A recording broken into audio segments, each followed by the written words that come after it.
The House will please come to order.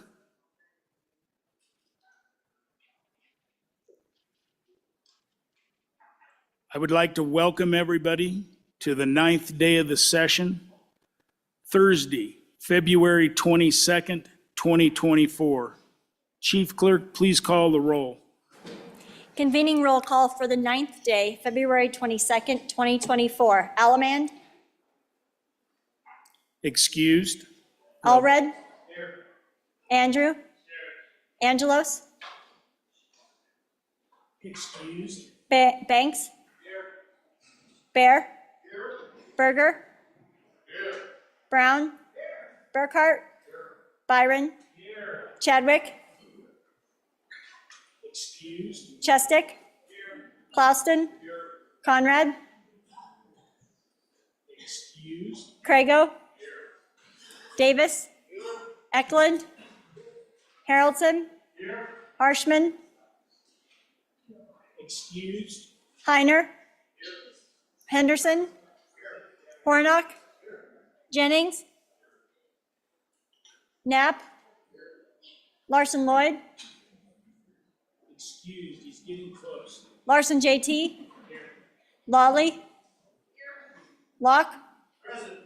Nyman. Newsom. Nicholas.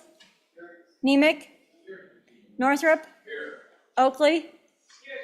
Obermuller. O'Hearn. Olson. Excused. Oh, right there, he's coming in. Ottman. Pendergraft. Penn. Provenza. Rodriguez Williams. Sherwood. Singh. Slagle. Smith. Stith.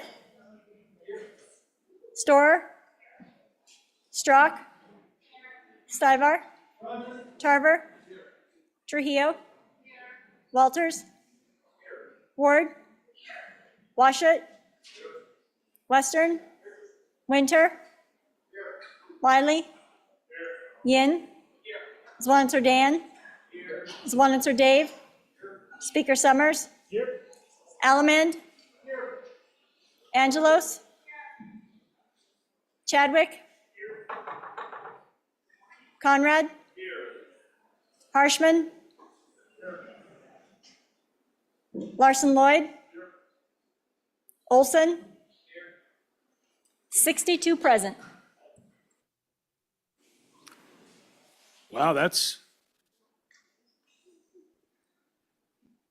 kind of a first for a while, to have everybody all at once. Well, I would like to welcome Reverend Bob Thompson from the First Presbyterian Church here in Cheyenne to provide us our prayer of the day. Please rise. Good morning, and thank you again for the privilege of praying with you this week. During part of my prayer today, I'll be leaving a time of silence for you to pray for your loved ones. Hear these words from Matthew 5. You are the light of the world. A city built on a hill cannot be hid. No one, after lighting a lamp, puts it under the bushel basket, but on the lampstand, and it gives light to all in the house. In that same way, let your light shine before others, so they may see your good works and give glory to your Father in heaven. Almighty God, your glory shines throughout the world. Thank you for the glorious mountains, the roaring rivers, and the expansive oceans. All creation gives you glory and sings your praise. Holding the destiny of the nations in your hands, we commend our nation and our state to your merciful care, that we may live securely in peace and be guided by your providence. Give all in authority the wisdom and strength to serve you faithfully. Help us remember that we are called to serve the people of this state as lovers of truth and justice. Inspire our hearts and minds that we may seek first your kingdom and your righteousness, so that order, liberty, and peace may dwell with all people. Lord, you have given us this good land as a heritage. Help us always remember your generosity and empower us to constantly do your will. Bless this land with honest industry, sound learning, and an honorable way of life. Save us from any violence, discord, or confusion. from pride or arrogance, and from every evil way. Though we come from many communities, make us a united people. God, we lift up to you the communities that these representatives call home, and we pray for peace and wholeness.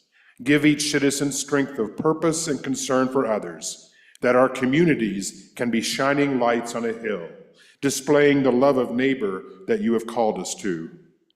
God, as these representatives are hard at work, there are many concerns on their hearts from their hometowns and their families, loved ones and people from their communities whom they know personally. God of healing and wholeness, in this time of silence, hear the prayers of each representative for those they know and love.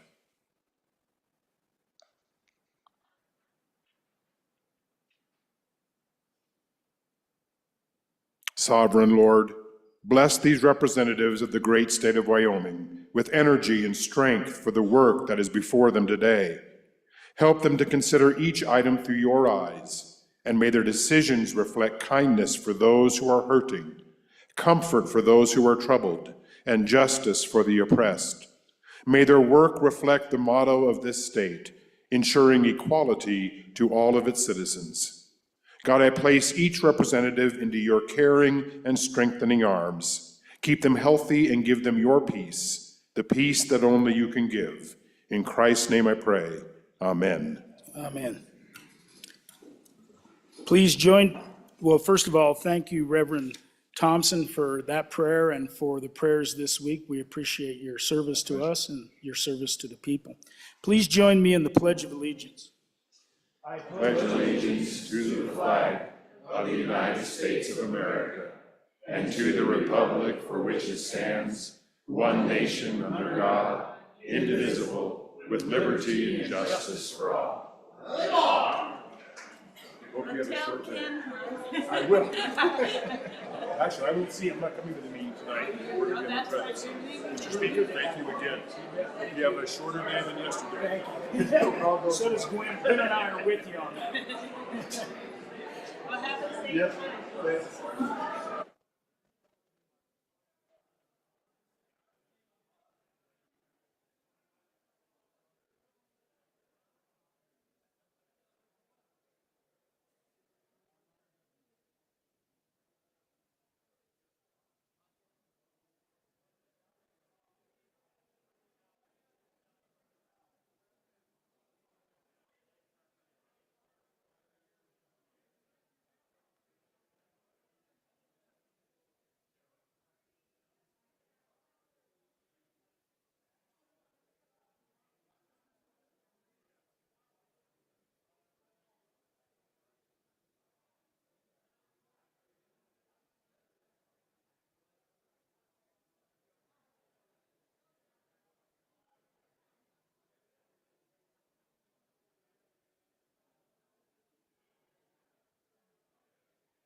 The House will please come to order.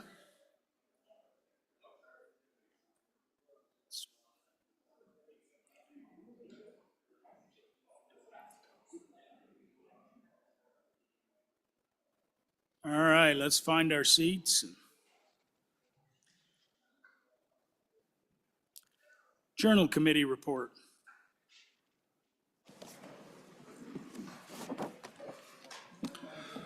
Your Journal Committee reports that the Journal of February 21st, 2024 has been read and recommends that it be approved. Representatives Chestick and Ward. Our doctor of the day is Dr. John Winter, and he's in the back. Please give him a round.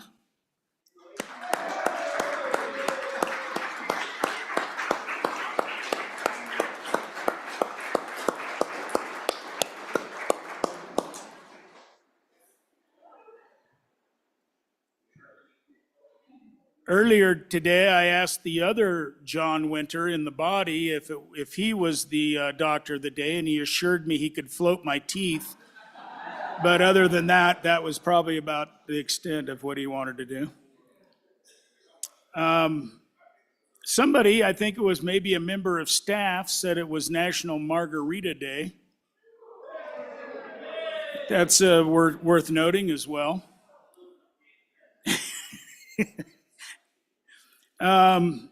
So we are now at that order of business, back to that order of business of budget bill third reading.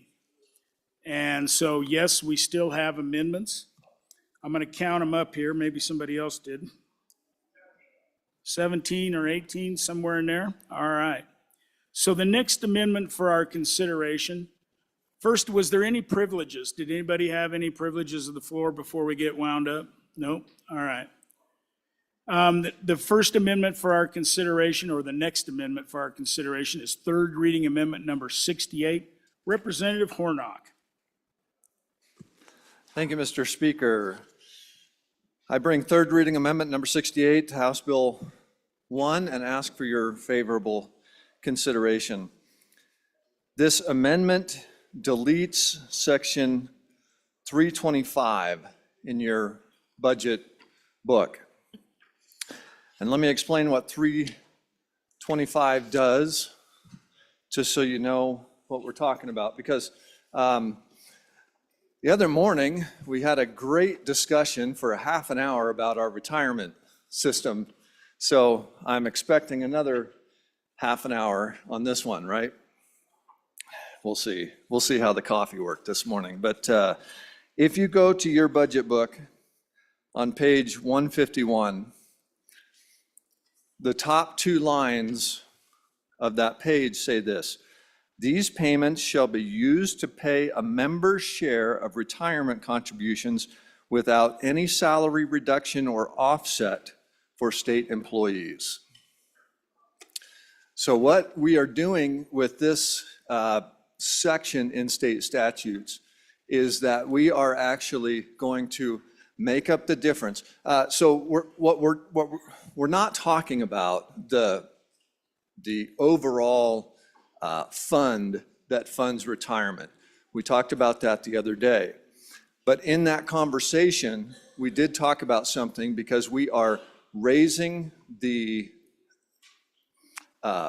amount that a state employee will have to pay in to their retirement.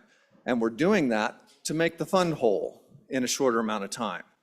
So state employees will see, according to this and other things, they will see a 0.25% increase in their in the amount of money they have to pay into retirement this year, and a 0.5% increase next year. So we are giving state employees through this budget raises. We're putting close to $200 million into raises for our state employees. So they will see an increase in their paycheck after this budget's enacted. But then we are also increasing the required contributions to the retirement plan. So they will see a decrease in their paycheck because we have to do that. So in some instances, it will offset a little bit, probably not nearly, we're not talking a lot of money, but they will see an offset from the raise they get, and then their retirement contribution will be required to be more, so they will see a reduction in their overall paycheck.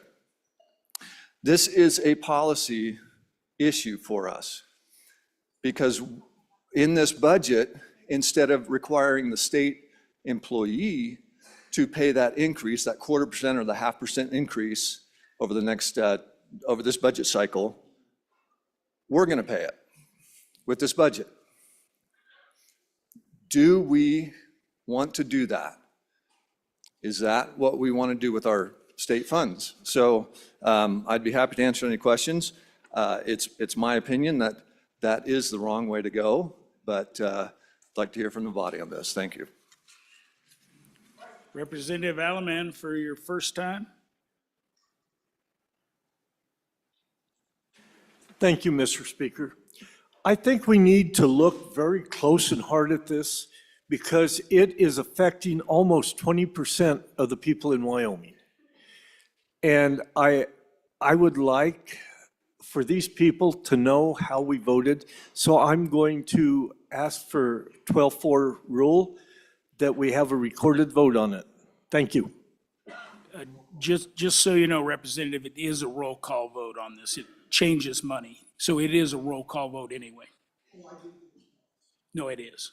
Yeah. Representative Stiff, for your first time.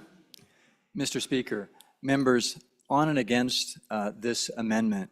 So what we've done is the last 2 years, we gave pay raises so that we would get our employees up to at least 90% of so-called market policy position, MPP. We've done that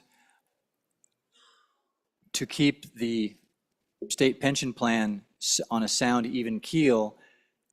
Then we've upped the pension contributions slightly by a 0.5 percentage point.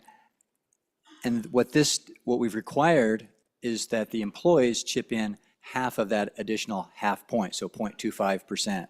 What this money does is it allows the employees to get the benefit of their pay raise, because otherwise what we're doing to them is we gave them a pay raise and now we're taking it away from them. So it's $3.48 million. It's a good value. Please note that we have, even after we do all of this, we have most of our employees, over half, are still between 90% and 95% of market policy position. So this is a good value. What we're saying to our employees is that, yes, we want you to make retirement contributions that will keep the fund stable. And in this, for just this 2 years only, the state will cover the additional 0.25% required for their pension contributions. So on and for. Representative Locke, for your first time. Excuse me, on and against the amendment. Thank you, Mr. Speaker. And mine is just more of a question, and I know we've been over this, and I do apologize. I think maybe covered too much ground and might have lost a couple brain cells in there. That being said, it's my understanding that the state employees, if I understand this correctly, some are covered by this, some are not. Is that accurate? So that's kind of one of my questions. And then the kind of the append to that question is, do we have an obligation to a subset of these employees where we say, where when they were hired, I don't know the process, but when they were hired, it said, hey, we will pay your portion, your contribution component. Do we have that for some subset? And is that all? Is it some? I guess a little dissection of that would help me a little bit understand how this is being applied. Thank you. Representative Davis, for your first time. Thank you, Mr. Speaker. I guess my question, is there a sunset date on this, or is this into perpetuity? Do we carry this 0.5 forever, or is there, say, the next time there's an increase, does that come off then, or and just trying to figure that out? I seen the finger, that you have the answer, right? Okay, thank you. Chairman Brown for your first time. Thank you, Mr. Speaker. So to answer that question here, this is going to be a one-time appropriation because it's in the budget, right? So we've got it for 2 years, so that's the first question. Secondarily, the question that was asked by the good representative from the center part of the state, about the obligation. So we have an obligation, I guess, at a certain extent when we hire an employee at the state level. We had up until, I think it was probably 7 years ago, maybe even 8 years ago, we had a tier 1 system, and now we have a tier 2 system, which, so I guess it was 2012, I'm being told, that allowed us to decrease the amount that the state covers, and the employee actually covers a larger portion in that when they come into the state for their retirement. This portion is going to cover both of those, right? Because that 0.25% is going to offset. And really, I think the discussion every time I hear it is this is a policy discussion. They're all policy discussions. That's what we do down here. We debate policy. The discussion about whether or not we want to cover half of that increase really boils down to, do we want the employee to take a 0.5% less home, or do we want to take a 0.5% or a half of a 0.25%, and share that burden with the employees? Over the past 4 years, we've been talking about this on this floor, about trying to attract state employees, good state employees that we want them to do the work, building our bridges, building our roads, teaching our the people who oversee the teaching of our kids. The department oversees environmental quality, department of that oversees health. All these people work on a daily basis. And why am I getting up and sending it? Well, this is a good majority of my constituency, right? And so when we start talking about we're going to give you a raise, but then we're going to take half of that percentage back away, it's tough on them. So this is our effort of kind of trying to show, hey, look, we're in this with you. We still want to attract high quality employees, and we're going to share that burden with you when it comes to your employment, of making sure that we're not going to burden you by giving you a 1% increase and then taking a 0.5% back. So that's exactly what we're trying to do here. Yes, it's a policy discussion. Again, these are all policy discussions. We debate policy on this floor. That's what we do. In my opinion, I think that we have done a good faith effort to try to attract good quality candidates. And I will tell you right now, one of the departments that my committee oversees appreciated very, very much that we gave the raises that we did, because they were actually able to get a hiring pool worth more than 4 employees to look at. We actually are starting to attract that. Let's not set that backwards by sending the wrong message. So on and against. Representative Pendergraft for your first time. Thank you, Mr. Speaker. On and for the amendment. I keep hearing the point made that we're going to give them a raise and then we're going to take it back.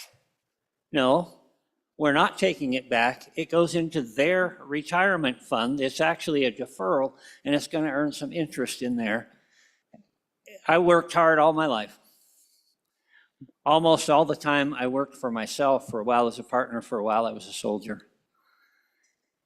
As a partner in the last company I worked for, we had a 401k with a little bit of matching funds in there. I look at the retirement package offered to state employees, and I wonder how it compares to the average taxpayer out there on the street. We have represented, and rightfully so, hardworking state employees. How much representation are we giving to the people that are paying the taxes? Anybody else for their first time? Chairman Newsom for your Thank you, first Mr. time. Chairman. I think what we need to remember, my good friend from here in Cheyenne referenced that a lot of these people live in his district. These people live in all of our districts. There are state employees all over the state. The state employee pool is not just central to Cheyenne. I'll bet you have 2 or 3 people, friends, people that you interact with, that are state employees. So this is not concentrated in Cheyenne. This is something that affects all of our communities. And if we can't attract good employees because of the way we pay, which has been the case in the last several years, I think we need to look at ourselves as employers and say, what are we doing to give our constituents not only the state employees, but our constituents who interact with those state employees in our district, the best service we can give them. So I believe this is a good faith effort for us as an employer of state employees to tell them they're doing a good job, to let them know we value their service, and to recognize that inflation has hit all of us. As we talk about the taxpayer in Wyoming, state employees are taxpayers in Wyoming. They pay property tax, they pay sales tax. It's not some nameless, faceless person. It's our friends and our neighbors. So keep that in mind as you vote no on this amendment. Anybody else for their first time? Anybody for their second time before the bringer? Representative Stiff for your second time. Mr. Speaker, just to be clear, please vote no on House third reading amendment number 68 to House Bill 1. Thank you. Anybody else for their second time before the bringer? Representative Hornock, bring us home. Thank you, Mr. Speaker. So this is a policy decision, but I don't think it's a good one. This does send a message, but I don't think it sends the right one. Let me explain. Our retirement account, we're changing the way we do things actuarially.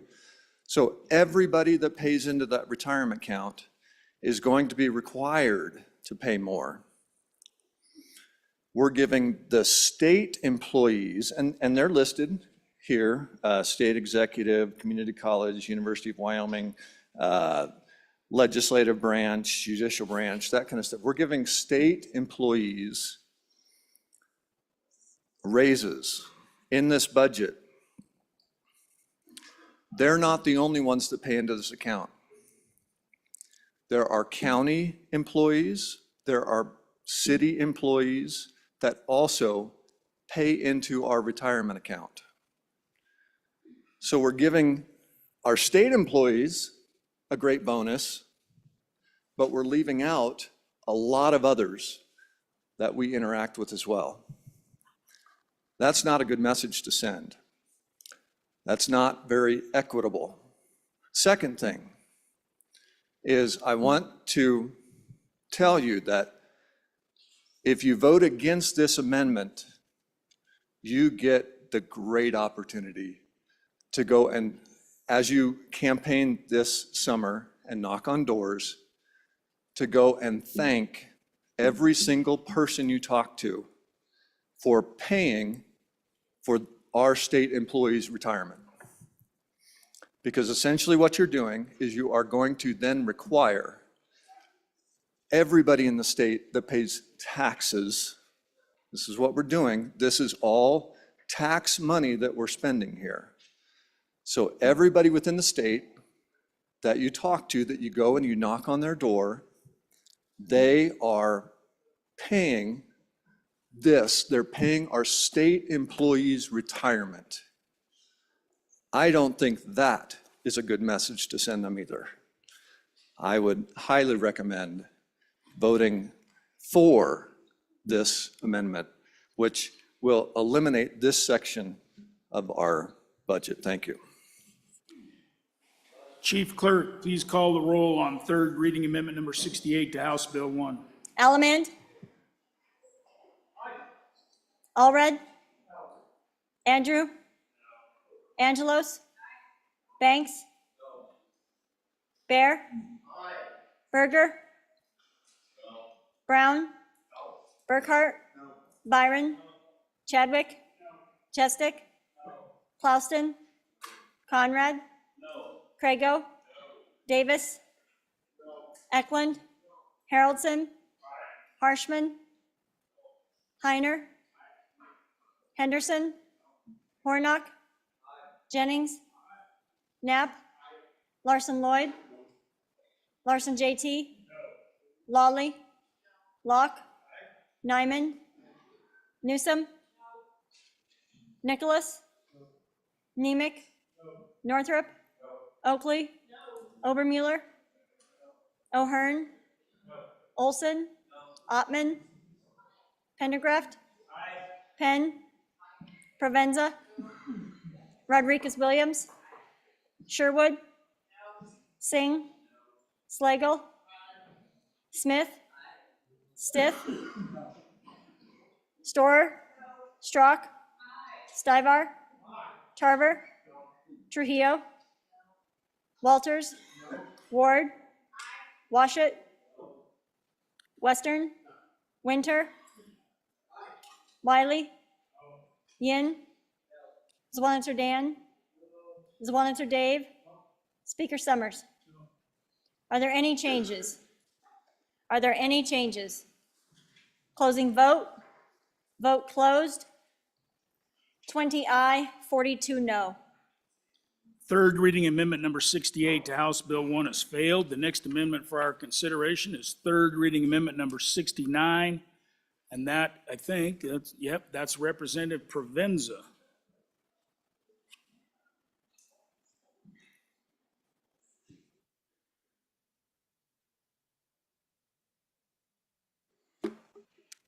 Thank you, Mr. Speaker. I move third reading amendment number 69 to House Bill 1 for your favorable consideration. Members, this amendment is a necessary aid to our counties. After the substantial changes we made last session regarding voter registration changes, many folks do not know that we changed the laws last year, and this will help clerks educate voters through educational methods that help them best, whether that is through direct mail or through events. Clerks take the brunt of anger from voters when our laws change and confuse them and cause frustration. So this is an effort to get in front of election day struggles and frustration. Unfortunately, won't be applicable this first year that these laws have changed, but will be applicable the next. I will stand for any questions. Representative Haroldson for your first time. Thank you, Mr. Speaker. So I'm on for this. We have done quite a bit of changing to how we are running our elections in the state, which is good. I feel that those are good changes. At the end of the day, if we disenfranchise voters, then we failed them. End of story. So in the process of good changes, we've found ourselves having an individual that's not educated in the process, and that's where we need to do it. This breakdown, you might sit there and say $96,000, will that do anything? An EDDM mailer in our community costs roughly about $2,000. So they could send out a mailer to everyone in Platte County. So I feel this is a really good option for educating our constituents. And at the end of the day, the more people that come to that ballot box and cast their vote, that's a win for every person in this place, and that's a win for Wyoming. So on and for this bill or this amendment, and ask that you give it a favorable vote. Anybody else for their first time?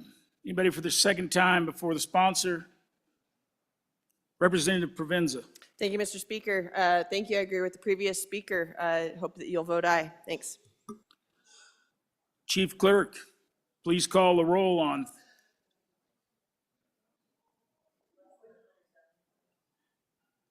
Oh, yes, it is less than $100,000. All right.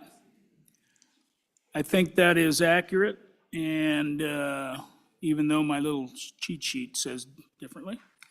All right, so I'm going to rule that this is $95,000, less than the $100,000 in the rule, so it's a voice vote. With that, all those in favor of third reading amendment number 69, please say aye. Aye. All those opposed? No. Motion carries. Third reading amendment number 69 has been adopted.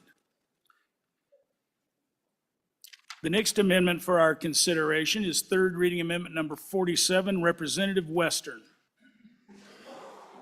Thank you, Mr. Speaker. I move third reading amendment number 47 to House Bill 1, and I ask for your favorable consideration.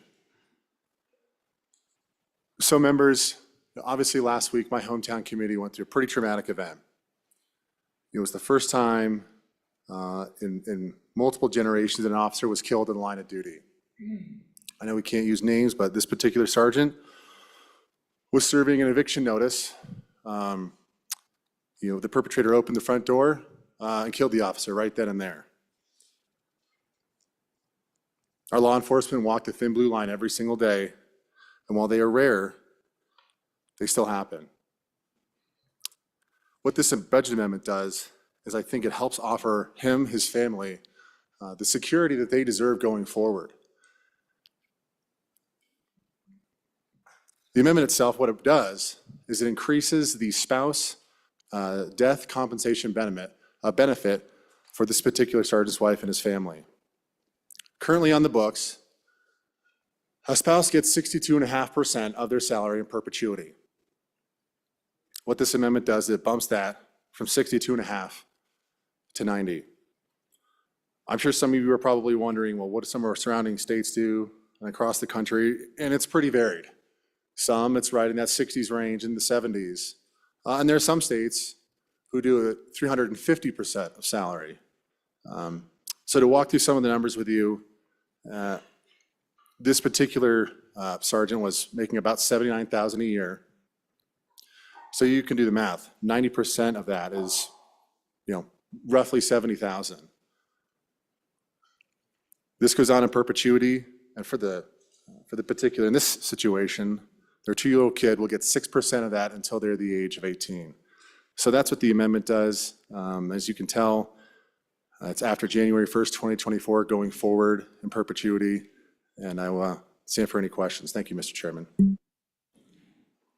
So Representative Western, did you move was there a corrected copy on this, and did you move the corrected copy? Because there's two. Okay. All right. Representative Pendergraft for your first time. Thank you, Mr. Speaker, and I thank the good representative from my county for bringing this idea. This is yet another case, though, where I think we need to have a discussion as we alter the policy about some of the merits and some of the detractions from this idea. I don't think it belongs here in the budget.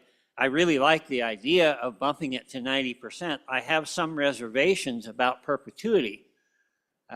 This officer, should he have survived, maybe or maybe not, would have continued working for how long we don't know. So there might need to be some sort of a sunset on there.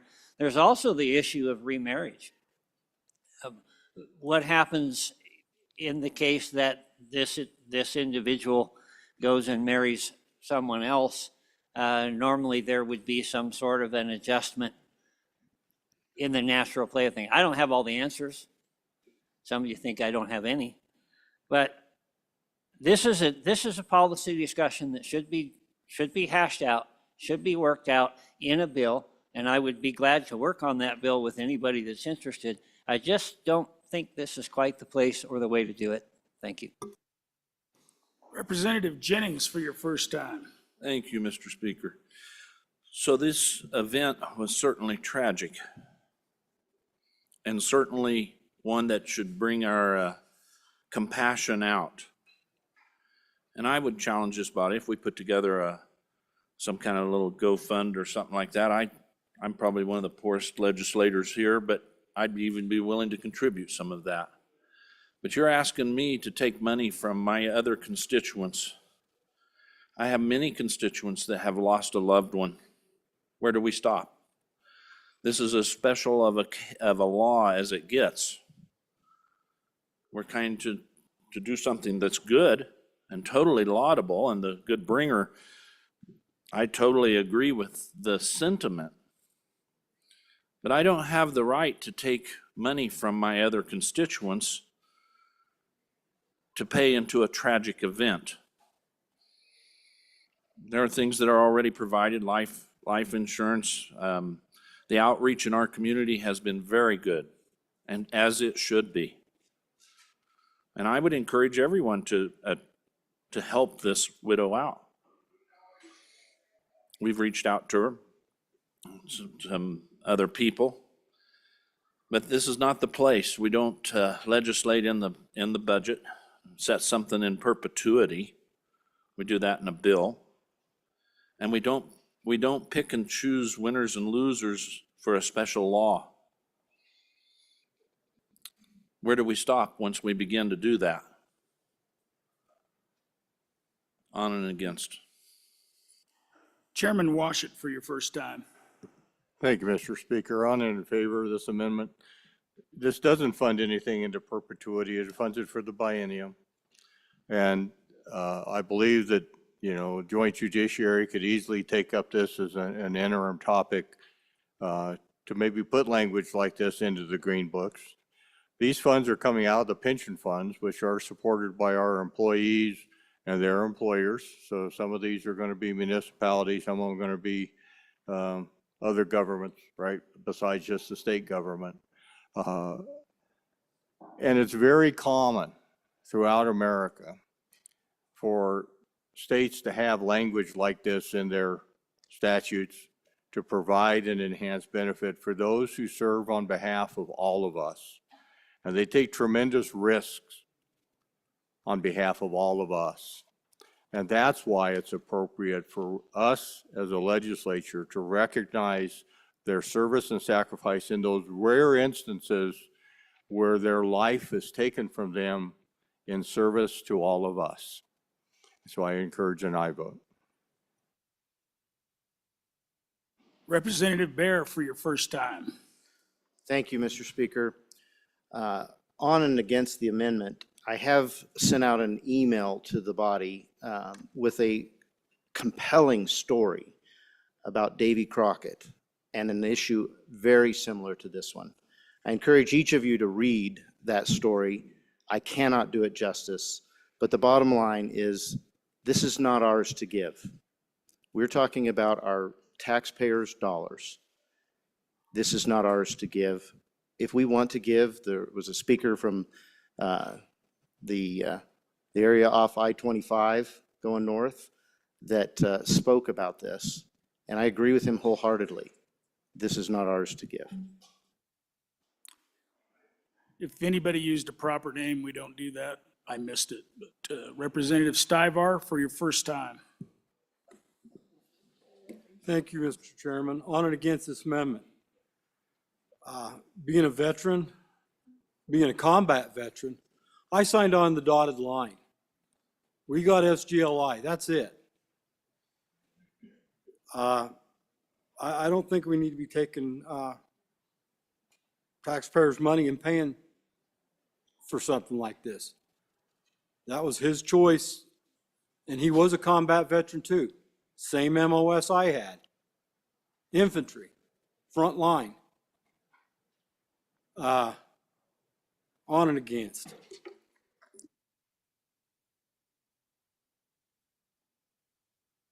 Chairman Harshman. Thank you, Mr. Speaker. I think, Mr. Speaker, I'd like to divide this amendment. It is divisible, I believe, on just line 14. So, lines 10, paragraph A would be Division 1, and paragraph B and the rest would be the rest of the amendments Division 2. So let me get that right. Subparagraph A is Division 1. Correct. So that would be lines 10 through 14. Correct, Mr. Speaker. And Division 2 is the rest of the amendment? Including Yes, sir. the ones at the top? Yes, sir, Mr. Speaker. All right. Division 2, which one would you like to start with? Representative? Division 1's fine, Mr. Speaker. Okay, Division 1, Representative Harshman. Okay, members, I don't think we need a general fund appropriation to the law enforcement retirement program. That subpart of the big plan has got nearly $1 billion. It's 84% funded. We're just passed a bill, I think, that we're gonna keep an eye on all that. 84% is really quite good. I mean, there's only like 2 states that are over 100. We're on our way there in the next few decades, but 84% is a very healthy fund. Even if it's trending downward, we're gonna fix it with this amendment. So I don't think this benefit is gonna impact, it would be in the 1,000th of a percent impact on this fund. So that's Division 1. I would urge you to vote aye on vote no on Division 1 to delete that. So I'd stand for any questions. Anybody on Division 1? Once going twice, all right. Chief Clerk, please call the roll on Division 1 on third reading amendment number 47. Allemand? Aye. Allred? Andrew? Angelos? Banks? Bear? Berger? Brown? Burkhart? Byron? Chadwick? Chestick? Clausen? Conrad? Crago? Davis? Eklund? Harrelson? Harshman? Heiner? Henderson? Hornock? Jennings? Knapp? Larson Lloyd? Larson JT? Lawley? Locke? Nyman? Newsom? Nicholas? Nemec? Northrup? Oakley? Obermuller? O'Hearn? Olson? Ottman? Pendergraft? Penn? Provenza? Rodriguez Williams? Sherwood? Singh? Slagle? Smith? Stith? Storer? Strock? Stivar? Tarver? Trujillo? Walters? Ward? Washut? Western? Winter? Wiley? Yin? Zwaniter Dan? Zwaniter Dave? Speaker Summers? No. Are there any changes? Rodriguez Williams, aye. 2 no. Allemand, aye. 2 no. Berger, aye. 2 no. Provenza, no. 2 aye. Further changes? Closing vote. Vote closed. 6 aye, 56 no. So Division 1 to third reading amendment number 47 has failed. Division 2, Chairman Harshman. Thank you, Mr. Speaker. I would encourage your aye vote for Division 2. And really, you think about, I think, and I heard the floor loud and clear, take general fund money and other people's money and primarily mineral extraction money to do this. But I think the money now that will provide this benefit comes from fellow police officers who have served, many who have passed on. And so this benefit that has been paid on for decades and decades. So, and then I would just say this, with the fund at 84%, and thank goodness this is not an event that happens very often. Thank goodness in Wyoming. So I think we can vote for this and for fiscal reasons. I don't have any concerns, but I think, we're going to take care of our people on this deal. So appreciate that, and I'd encourage your aye vote. Thank you, Mr. Speaker. Representative Bear, for your first time on Division 2. Thank you, Mr. Speaker. On Division 2, I will ask the body to look at the amendment on line 19, and you'll see that it says that this is benefiting someone who had passed away in the line of duty between January 1st of 24 and February 15th of this year. That is specific to one person. And though I agree, I may be speaking on the original copy rather than the corrected copy. One moment, please.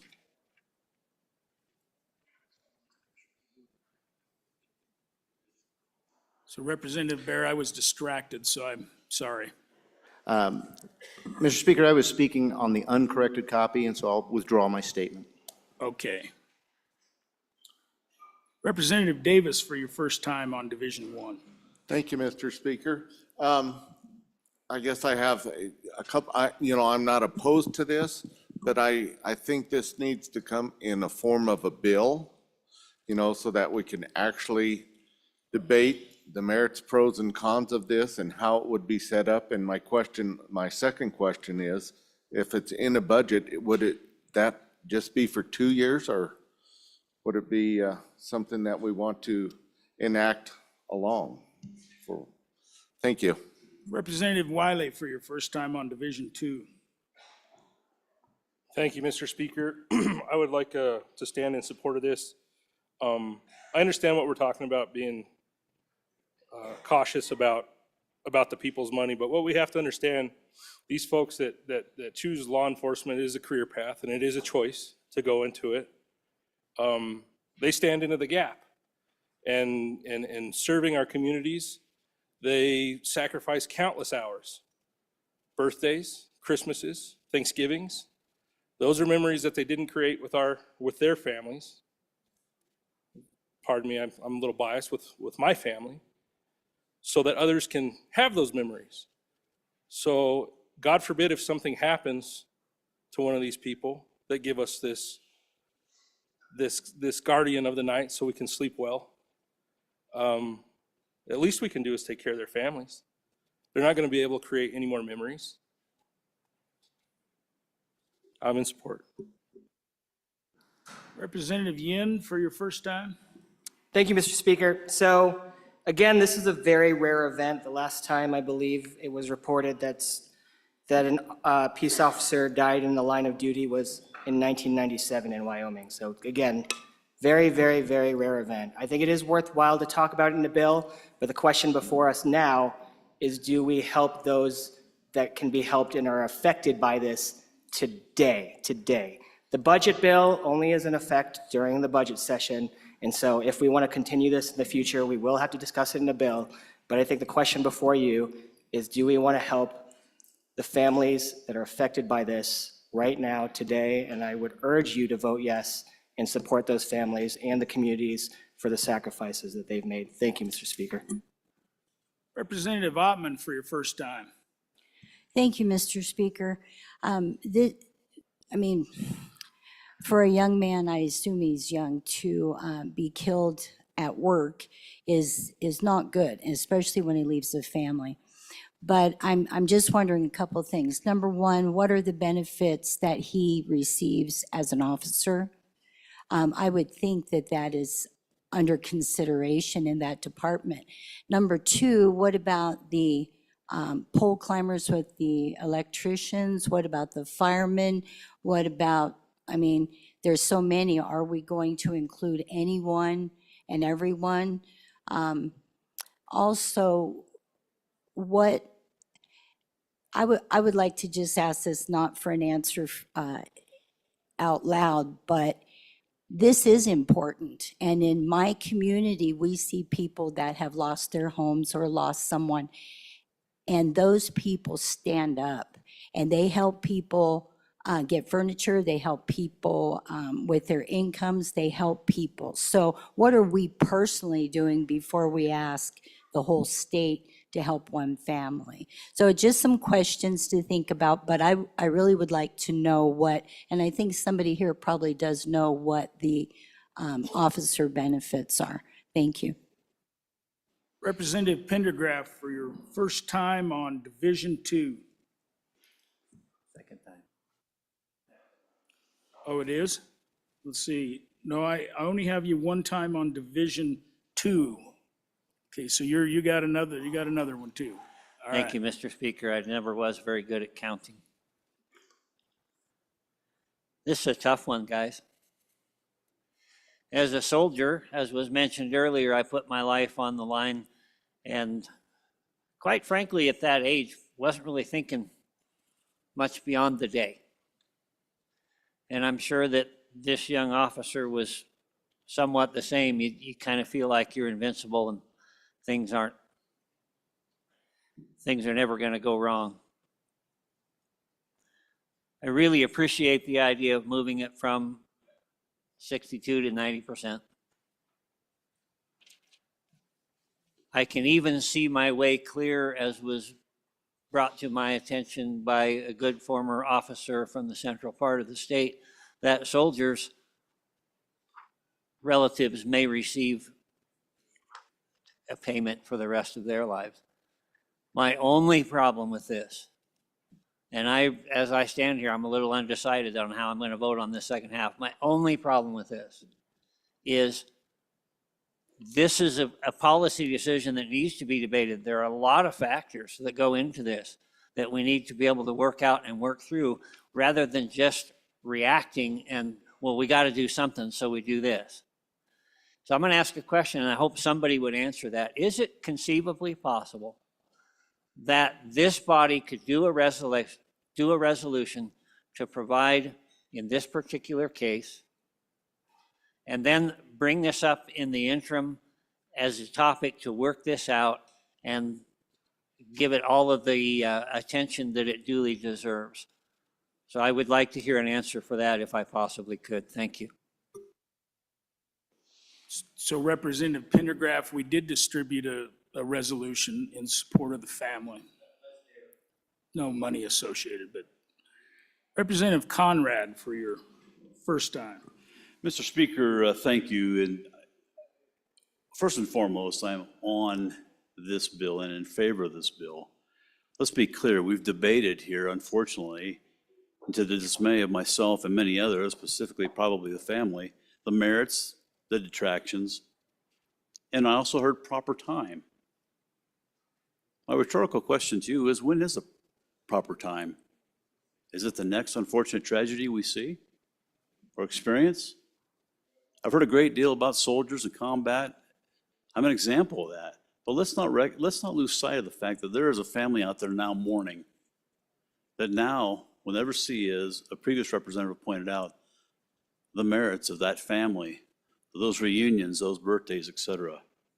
I find it to some degree offensive, specifically as we talk about even looking at the benefits. The benefits will never outweigh the loss of life. We've talked a lot about this loss of life in this body on other instances and other subjects.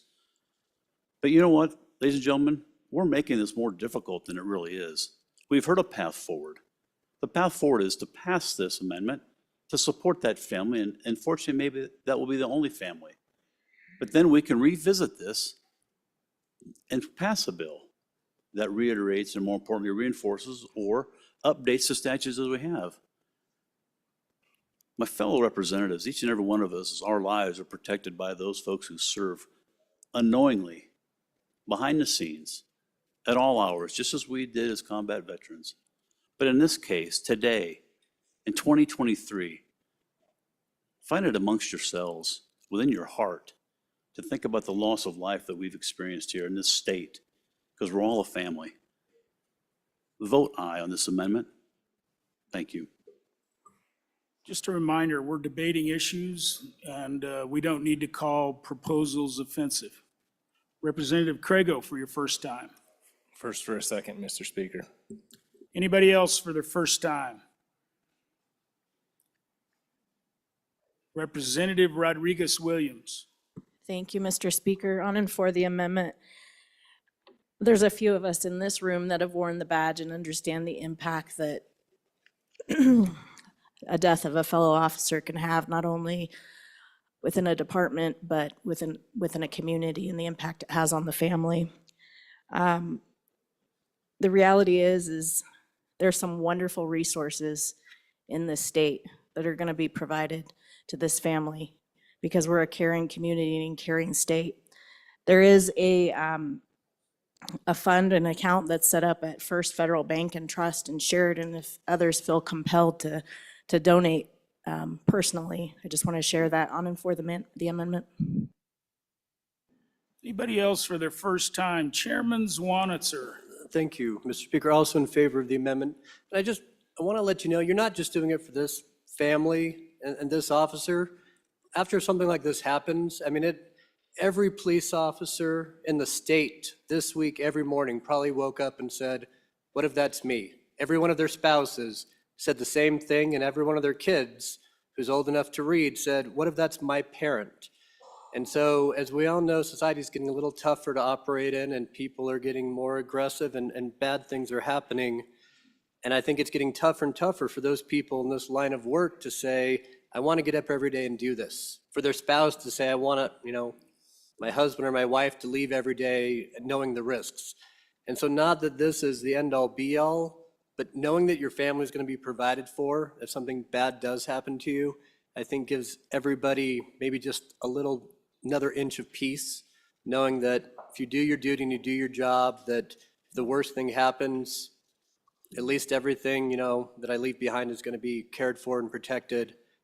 I think part of this amendment, you're really doing it for them as well. Representative Singh for your first time. Thank you, Mr. Speaker. On and for this amendment, I think it's really important that we affirm our unwavering support for the law enforcement community. Representative Slagle for your first time. Thank you, Mr. Speaker. On and against this amendment. This issue is not about the compassion of this body. This amendment is about the role of government. And if a government has so much money in their treasury, more than it expends for their expenses, we have been taking too much money from our people. This is not the role of government. On and against this amendment. Anybody else for their first time? Representative Washut, I think you're good to go on your first time on Division 2. First for a second on Division 2. Okay. Anybody else for their first time on Division 2? Representative Stivar for your first time. First for a second. Stivar first for a second. Anybody else for their first time? Anybody for their, you've already been to your first time. You'll be the last one. Anybody else for their first time? Representative Western, you have not spoke on Division 2. Thank you, Mr. Chairman. Yeah, I know there's some chatter about, well, secession law, and that is true. This only lasts 2 years. We can come back in 2 years, renew it in the budget, or of course, our good appropriators can worry about or can focus on fixing this during the interim. But to focus on that is to miss the point. And life timing is really important. Sheridan County, my county, is hurting right now. My county is grieving. We haven't experienced something like this in modern times. If we can get this passed, it sends a message. And the timing of that message is of the utmost importance. It sends the message that in these times of greatest pain, of greatest suffering, that government that they elect is there to help them. This sends the message that we are not going to leave this officer's family out in the cold.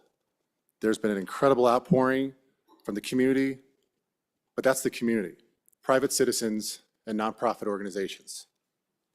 That other entity that plays a really big part in everybody's life, the government, this is our opportunity to step up and to send that message that those who risk their lives every single day do so with the full support of the people that govern them. And Mr. Chairman, I'd like to ask for the ayes and noes on this. Thank you. All right, do you have the 2 seconds? It's a roll call anyway, not without the, yeah, there's no new money in it, so I'm not convinced because we took out the money. So I'm going to rule that it would take the call for the ayes and noes. So pick 2 ayes and noes, seconds. So anybody else for their first time? Anybody for their second time before the bringer of the division? Chairman Washut, for your second time. Thank you, Mr. Speaker. I remember the day when my former student and neighbor were shot in the line of duty. We didn't know if he was going to make it. And I talked to a number of officers in our community, and they told me that their spouses were urging them to leave the profession because it suddenly became real to them, the risks that our officers are taking. It became very real. And in a smaller community like the one to our north, I know these conversations are taking place. We have personnel who are thinking, maybe I should find another line of work. Maybe nobody cares. I think we send a message in the short term with a budget amendment to take care of this situation. And we'll take it up as a bill next session after the work of the interim committee. So it's the right thing to do, folks. Please vote aye. Representative Ottman for your second time. Thank you, Mr. Speaker. And please don't think that I don't understand the scope of this. I mean, for anyone to lose their life, especially at work, is serious. And our officers do every day wonder if it's just whatever door is going to open. So that's not a question. What I'm looking at is to see, are they compensated within their job, and when they get hired, do the departments already realize this and take that into consideration in their policies? And so that's the only question that I have. And there's one section here.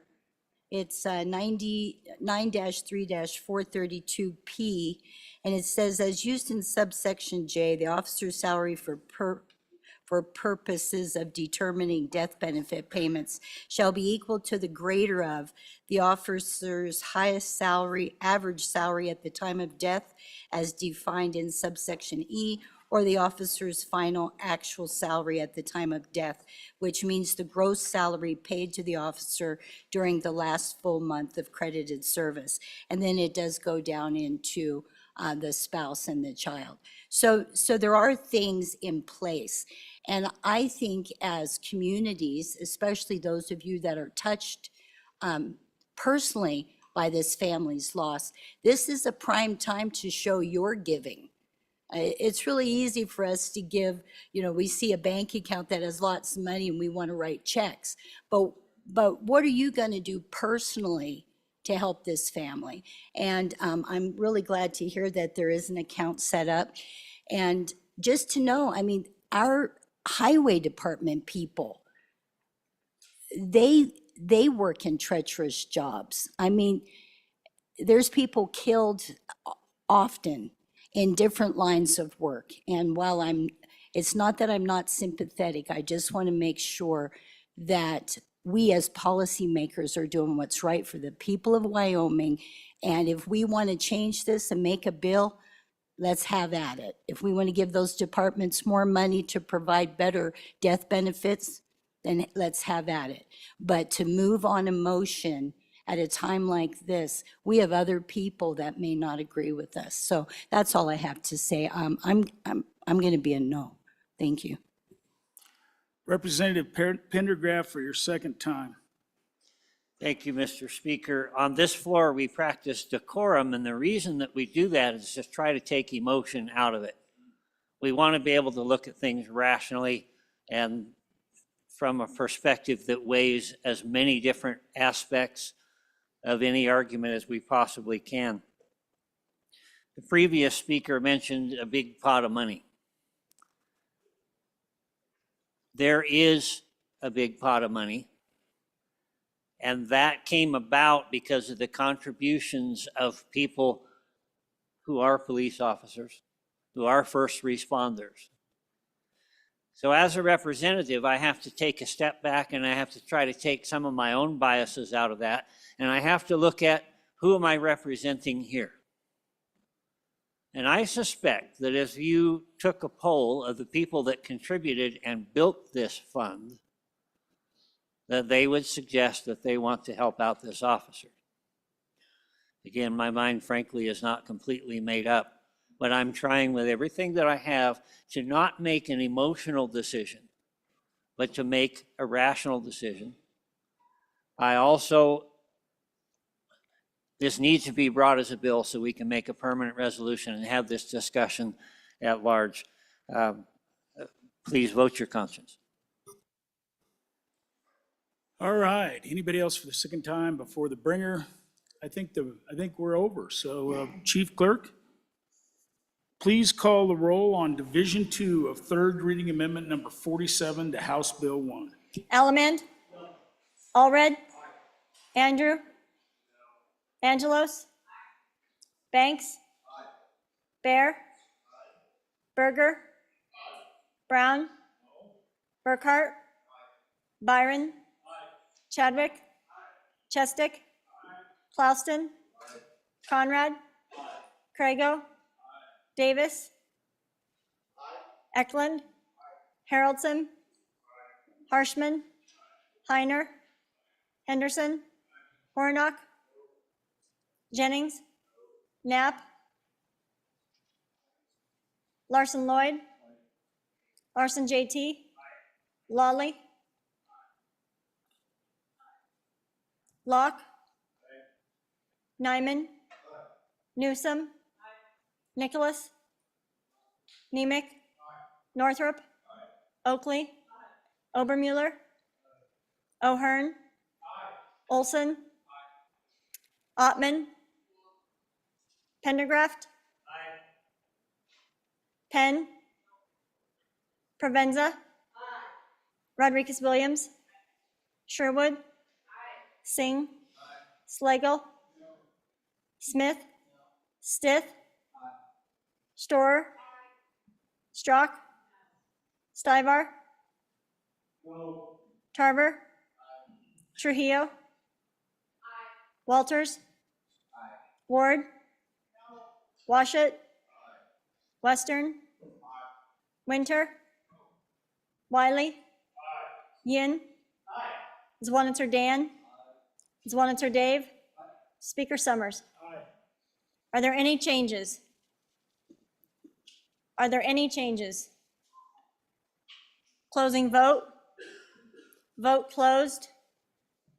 49 aye, 13 no. Division 2 of third reading amendment number 47 to House Bill 1 has been adopted. Representative Yin, do you have a privilege of the floor? Mr. Speaker, yes, privilege of the floor. Thank you, Mr. Speaker. Just to give us a chance to stretch our legs and breathe after that emotional work that we just did.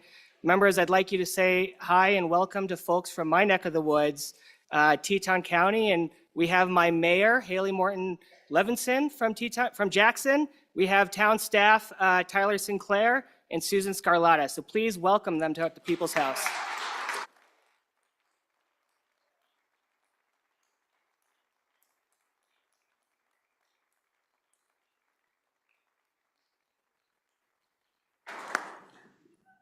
Representative Conrad, do you have a privilege as well? Mr. Speaker, I do.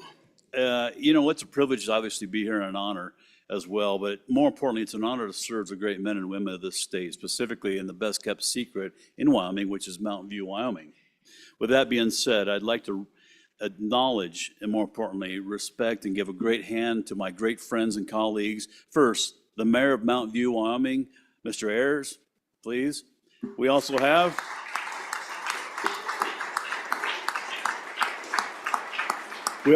Councilman Farron. Is Mr. Farron up there? There he is. Thank you. And by no means last, the hub of the entire spoke of the wheel of the Mountain View area is our fantastic clerk and treasurer, Ms. Robbins. Please. Thank you.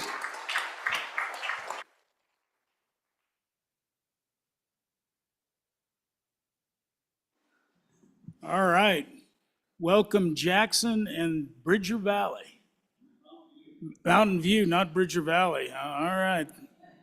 I didn't say Lyman, so I thought I was safe, but well, I have that same trouble in my county when you got that little split that's sometimes there. I think we'll see over the course of the day whether we get them recognized or not. A lot of the officers of the municipalities of Wyoming.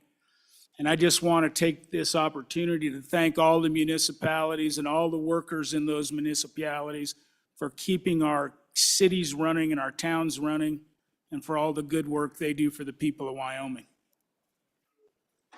And so with that, we are on to our next amendment, which is third reading amendment number 48, Chairman Harshman. Thank you, Mr. Speaker. I'd move third reading amendment number 48 to House Bill 1. Ask for your favorable consideration, members. I just wanted to, I think in the early days of introduction, it seems like a long time ago, but this legislative process goes pretty quick. And I sent you all an email yesterday of our neighboring state. And then, I got a phone call from Worland, and I've got the message saying we traded back and phone calls, but I think, and I don't know how much everybody's on social media, but I just think parents need to know what's going on because there are so many fake accounts. There's so many false accounts opened up, and there's so much. It used to be like when we were all in school and you had a problem in school with a kid, you maybe had a kid that's harassing you a little bit, you could go home and get away from it. Now you can't get away from it. This thing's going on. You're at home and you're getting all this crap sent to you. And then it's on a little app. Many of them will show you this something really nasty, and then it disappears. And so I just think, so we don't get it, I don't know. These issues are tough, but I think before your 13, 14, 15-year-old gives away all his stuff out there, parent ought to be able to say, hey, easy, we're not going to do this, and let parents in on this thing and promote these conversations, because I just think right now it is the wild, wild west and no regulation. So I see this in my daily work, and it's not good. So anyway, I think if we can get parents involved, we can eliminate a lot of this stuff. So that's all I'm talking. I'd welcome the debate. Thank you, Mr. Speaker. Anybody for the first time? Representative Berger. Thank you, Mr. Chairman. On and for this amendment. I'm going to have to side with the good chairman of revenue that this is a problem. This is a step in the right direction, just a step. There's a lot of issues out there. We see it every day. It's very difficult to manage, very difficult. And not just speaking from a parent, not just my own home. You hope that you parent correctly because you don't know what's going on behind the scenes. But as a teacher, this is something that's very difficult to manage, and we're dealing with this every day, and this is just a right step in the right direction, and I hope there's more to come with social media, and encourage an aye vote. Representative Singh, for your first time. Thank you, Mr. Chairman. On and against this amendment, there are already parental control settings within the devices of everyone's phones. In addition, we have the option to limit the availability of particular websites within controls that you're able to establish with internet providers. And so I would urge a no vote. Representative Tarver, for your first time. Thanks, sir. As a parent, still am a parent, I didn't have these issues, and because I was a parent, the one thing I would advise against on this is introducing government to anything normally is the wrong thing to do. I feel like this is the wrong way to go about trying to help our children. Like I said, there's previous speaker, there's plenty of ways to protect our children. It's called parenting. Thanks. Representative Trujillo, yes, no? Thank you, Mr. Chair. On and against this, it is a good concept. I appreciate it. But this is almost every provider has the tools for parents to use that's already established in their phone bill. I know parents that use it every day. Thank you. Representative Hornock, for your first time. Thank you, Mr. Chairman. I'm in favor of the concept here, but I think that every parent needs to be involved in that kids' relationship. There's a couple of difficulties with the amendment.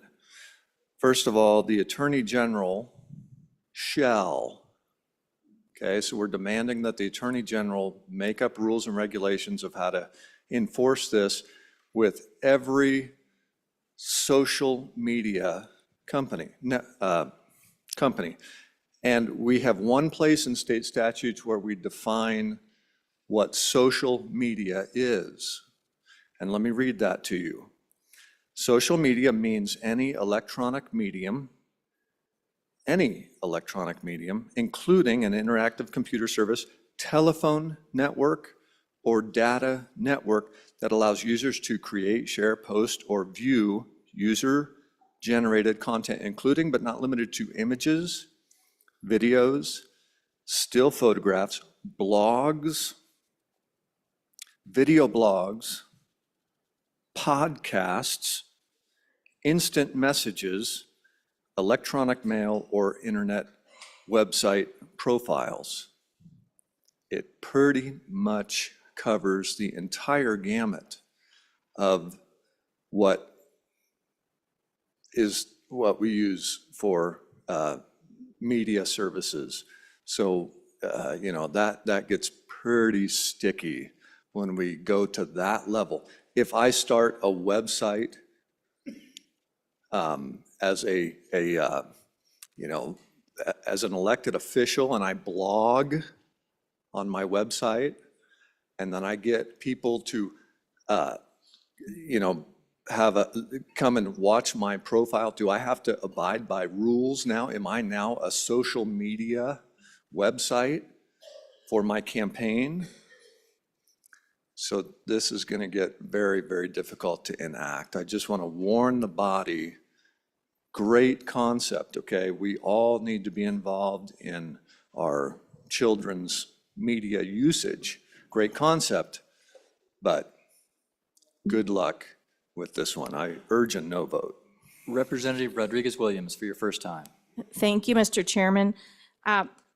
This is on and against this budget amendment. This amendment is clearly legislating in the budget. This is House Bill 85 that's been copied and pasted. And I just like to call a point of order and ask for a Rules Committee to review this. Rules Committee to the front.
Body will come to order.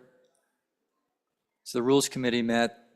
The chair rules that there is not a specific rule at issue. However, the issue of whether this constitutes legislating in the budget is fair game for the body to decide as a constitutional matter on the merits. So Representative Rodriguez-Williams, given that ruling of the chair, would you have a choice of to withdraw your point of order, and then we just argue the point of constitutionality and legislating in the budget, or I guess you could challenge that ruling and we would decide that.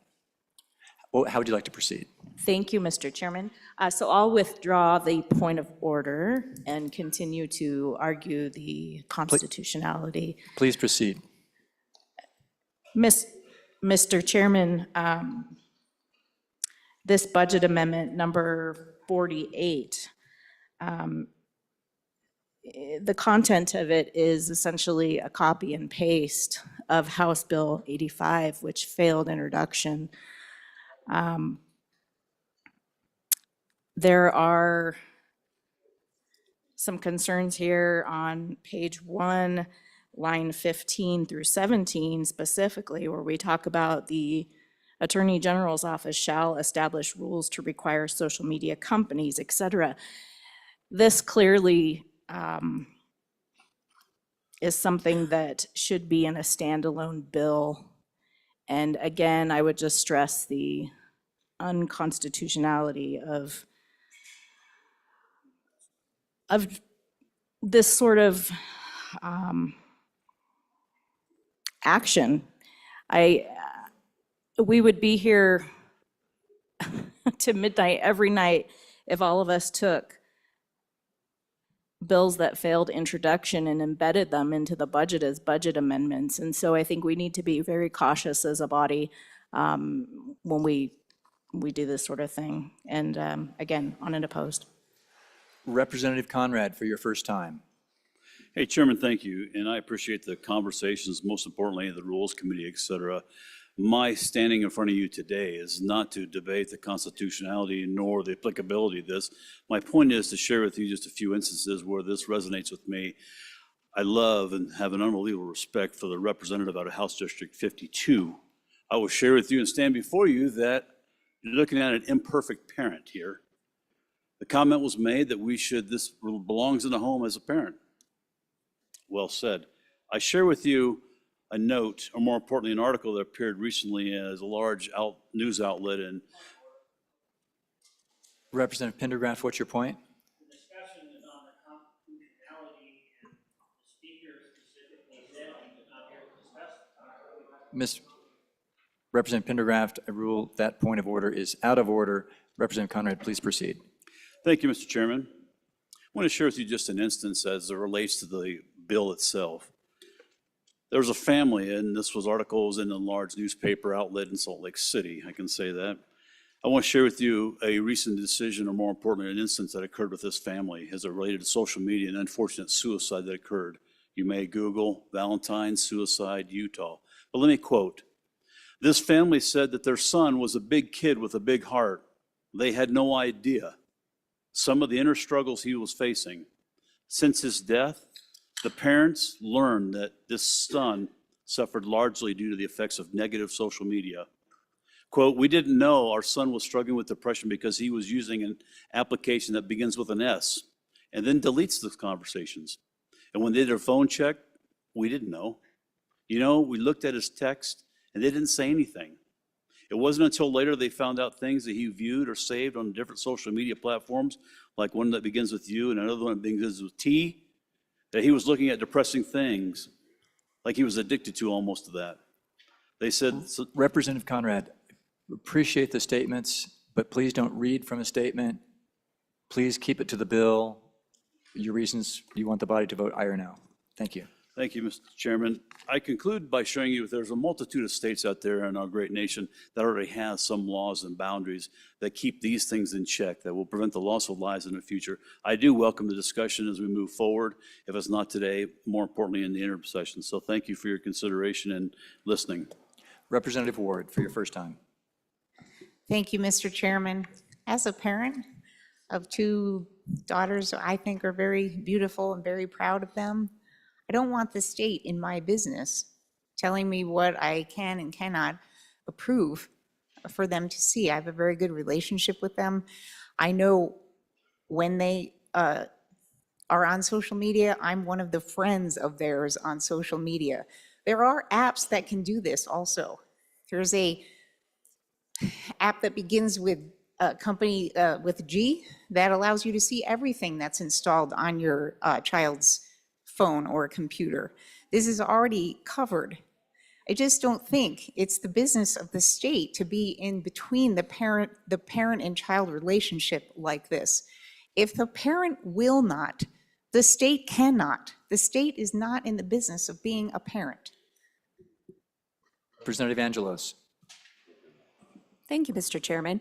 So I have 3 teenagers. I don't know how many of you do. I know there are a few who are dealing with this right now.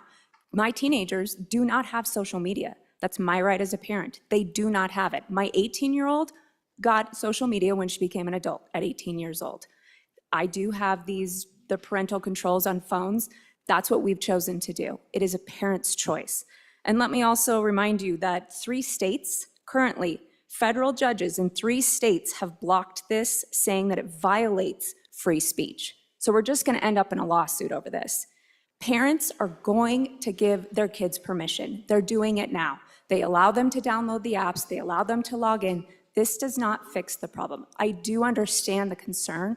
This is a concern, especially for teachers. Teachers and parents know this very well, but it's not going to stop it. They're going to give them permission. We are still going to have issues.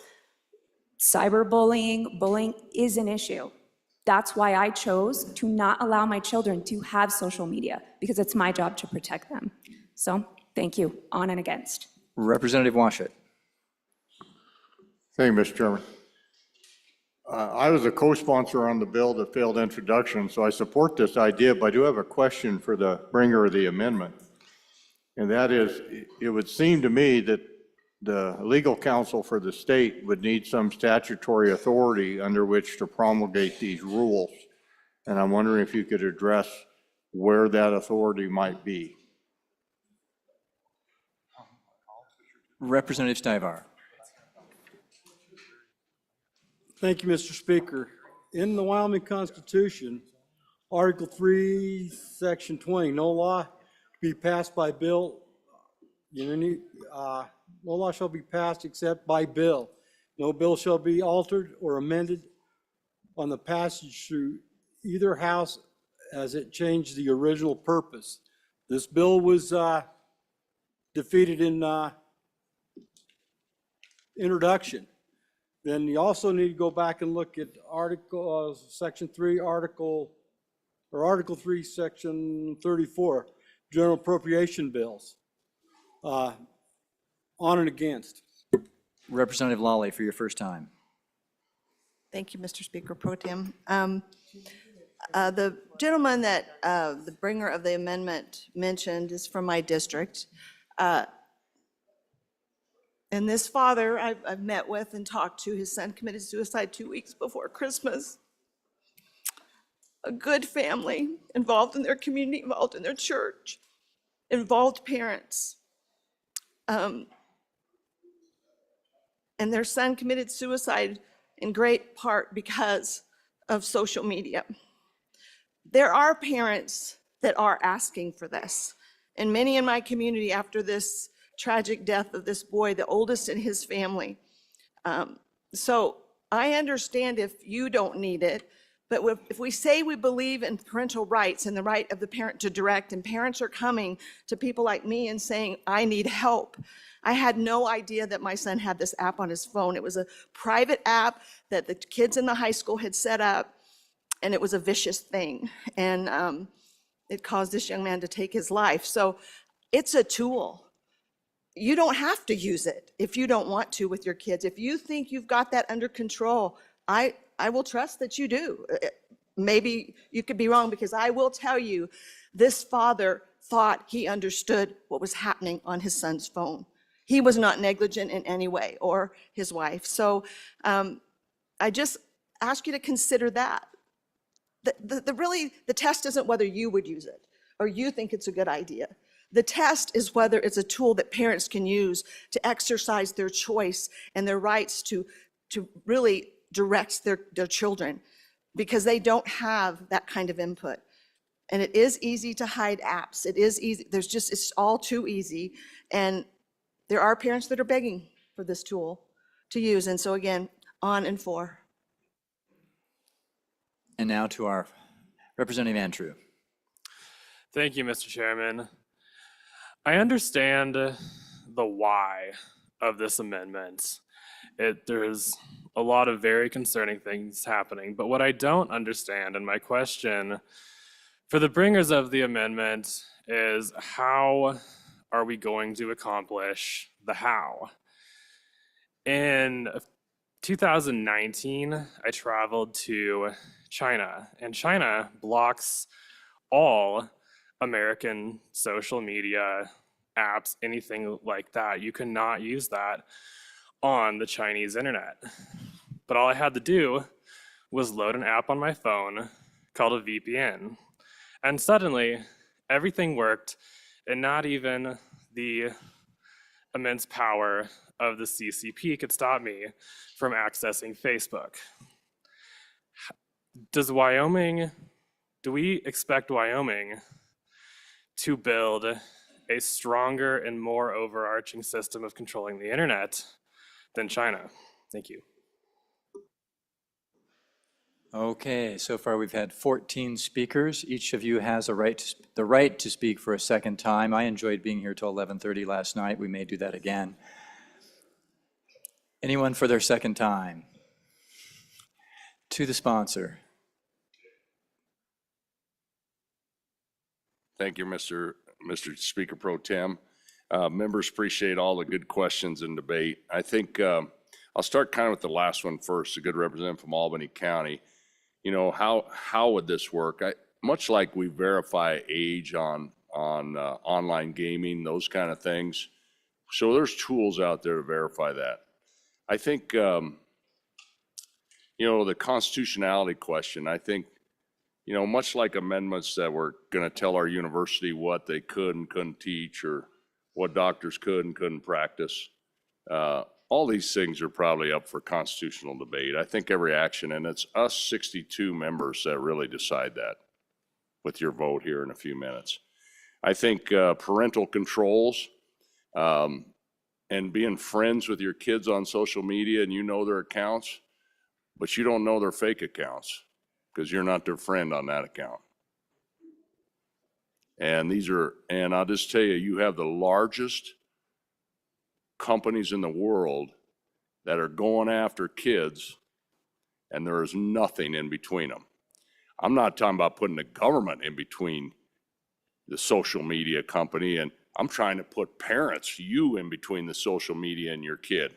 Right now, it's social media and your kid. I think we need the parents in between this.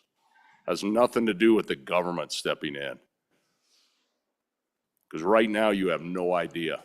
The Chinese owned massive, all your kids are on this one, the Chinese owned social media.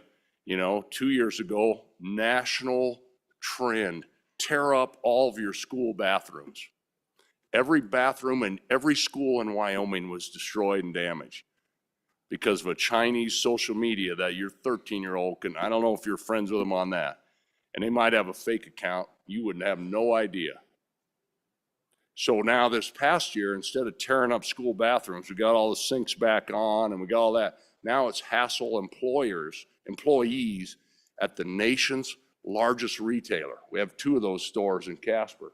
You know what I'm talking about, begins with a W, right? Arkansas base. Now it's hassle those employees and film it and post it. Go to the store and hassle them, mess with them, taunt them, and then put it on there and get likes. And that's all on the anonymous account that you're not friends with. This thing is so Point of order. invasive with our children. It's so Representative Rodriguez important. Williams, what's your point?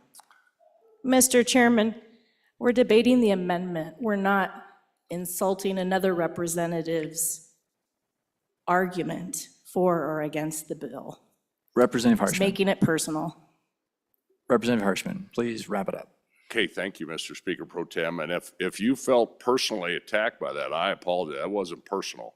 I'm looking at the whole body, and I'm just telling you what's going on. And, you know, I just go back to like last week in Casper. We had an inter-school rivalry contest.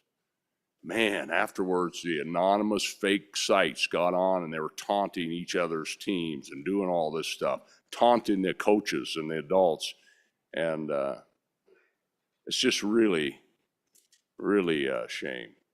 And so I'm trying to get the parents to get in the middle of this, give the parents who have no idea. And I'm friends with my kids on their little deal. I have no idea on the rest of it. And they're all adults now. But this will be an important thing. And so I appreciate listening to this. I appreciate everybody's debate. I think I tried to answer all your stuff, but really about the parent choice in government. It's about the parents having power, not these international social media companies. So thank you, Mr. Speaker Pro Tem. Members, I encourage your aye vote. Thank you. We are voting on third reading amendment number 48 to House Bill 1. The chief clerk will call the roll. Allemande? Allemande? Allred? Andrew? Angelos? Banks? Bear? Berger? Brown? Burkhart? Byron? Chadwick? Chestick? Clauston? Conrad? Crago? Davis? Eklund? Harrelson? Harshman? Heiner? Henderson? Hornock? Jennings? Knapp? Larson Lloyd? Larson JT? Lawley? Locke? Nyman? Newsom? Nicholas? Nicholas? Excused. Nemec? Northrup? Oakley? Obermuller? O'Hearn? Olson? Ottman? Pendergraft? Penn? Penn? Provenza? Rodriguez-Williams? Sherwood? Singh? Slagle? Smith? Stith? No. Storer? Strock? Stivar? Tarver? Trujillo? Walters? Ward? Washut? Western? Winter? Wiley? Yin? Zwanitzer Dan? Zwanitzer Dave? Speaker Summers? Allemande? Are there any changes? Are there any changes? Closing vote. Vote closed. 21 aye, 40 no, 1 excused. Having failed to receive a majority of votes of the members of the House, third reading amendment number 48 to House Bill 1 has failed. Representative Provenza, Thank you, Mr. Speaker Pro Tem. May I have a privilege of the floor? please proceed. Thank you. Members, I would like to introduce to you today some of my friends in the gallery to your right. If you would please stand, folks. These are TRIO students. TRIO works to identify and provide services for individuals from disadvantaged backgrounds. With them is Isaiah Tafoya, who is a coach for the Southside Sluggers here in Cheyenne. The Southside Sluggers help kids in South Cheyenne navigate the challenges of everyday life by teaching resilience in and out of the ring. They are here to learn more on how to take part in the legislature. So please join me in welcoming my friends from TRIO here today.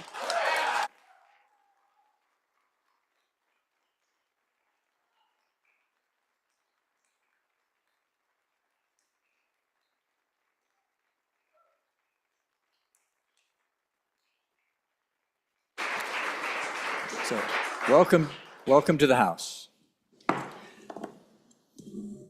The next amendment for our consideration is third reading amendment number 49. Representative Haroldson. Thank you, Mr. Speaker Pro Tem. So I move third reading amendment number 49 to House Bill 1 and ask for your favorable consideration. In your guys' email inbox, you're going to receive an email that has a diagram of the Wheatland Water Tower project that we're working on. This project is to give a little bit of background, it's a 21-year-old tower that when it was built, it was given a 60 to 80-year lifespan. The company that built it has since defunct and is obviously nothing that we could do to pursue a warranty. If you look at the amendment, you're going to find in there kind of that funding structure. We passed our 6-penny tax. We're milled out at 8 mills. We are basically every avenue that we could personally grab money, we've done so. And so as I was looking at this, my original plan was the Omnibus Water Bill, which is still my plan. In here, we did put a mechanism that if the Omnibus Water Bill were to get this appropriation, this extra $1.8 million appropriation on top of the other 2.6, that this would go away. Honestly, yesterday, as we sat through our long and crazy day and as we did our long and crazy night, I was thinking a lot about it, and I had an individual tell me, as we see these Capcom bills coming forward, as you support those, people will support yours. And the more I've thought about it, I've come to the conclusion that I'd be a hypocrite to run this. Because at the end of the day, I don't believe this is the place for it. So the Omnibus Water Bill will be coming out. It's a Senate file. I will definitely be running an amendment in there to try bring this money in.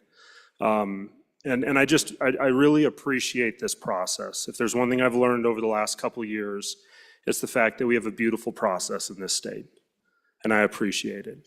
And so I would ask that you look at that email, look at the problem we have in Platte County with this water tower, and help us support it in the Omnibus Water Bill, the right place for it, the place it should be. And so with that, I will withdraw third reading amendment number 49.